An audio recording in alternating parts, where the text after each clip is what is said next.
আজকে মনে রাখবেন, মোদি যদি আবার যেতে এনআরসি করে আপনাদের বাতিল করে দেবে, ক্যাশ সবাইকে বাদ দিয়ে দেবে, ইউনিফর্ম সিভিল কোড থেকে সব ধর্মের অস্তিত্ব বাদ দিয়ে দেবে, তপশিলি আদিবাসী থেকে শুরু করে ওবিসি সংখ্যালঘু সাধারণ মানুষ কারো কোনো অধিকার থাকবে না। মিথ্যে কথা বলছে। ওই যে মতুয়াদের ছবি দেখাচ্ছে, ওটা মতুয়াদের ছবি নয়, বানানো ছবি। ছবি তৈরি করে সাজিয়ে বিজ্ঞাপন দিচ্ছে। এদের মতো মিথ্যেবাদী দেশে জোটা ভার। তাই মনে রাখবেন, ওরা যদি আবার ক্ষমতায় আসে সংবিধানটা ভেঙে দেবে, আর কোনোদিন দেশে নির্বাচন হবে না। এটাই ভারতবর্ষের শেষ নির্বাচন হয়ে যাবে, মানুষের আর কোনো অধিকার থাকবে না।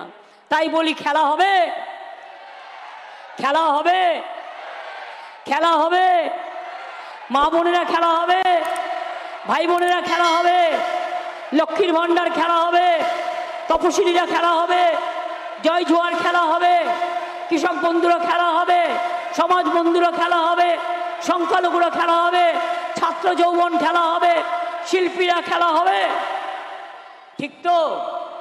তাহলে মনে রাখবেন, ওই যিনি এখন অনেক হয়েছে, অনেক বড় হয়েছে, মানে কাজে নয়, অন্যভাবে সবাইকে চোর বলেন, আর সবচেয়ে বড় চোর এরা। জিজ্ঞেস করুন, তুমি যে বাজে বাজে তৃণমূলকে চোর বলো, কয়লা কার ডিপার্টমেন্ট? কেন্দ্রীয় সরকারের। তাহলে তোমাকে গ্রেপ্তার করা উচিত। গরু কোথা দিয়ে আসে? উত্তরপ্রদেশ দিয়ে, আমাদের নয়। জিজ্ঞেস করুন ডিপার্টমেন্টটা কার? Central government. তাহলে অমিত শাহ কেন গ্রেপ্তার হবে না? 100 দিনের কাজের টাকা দেয় না, বড় বড় কথা। আমি দিয়ে দিয়েছি এবং বলছি আপনাদের, আমরা কর্মশ্রী চালু করে দিয়েছি। জব কার্ড হোল্ডাররা 50 দিনের কাজ আপনারা পাবেন।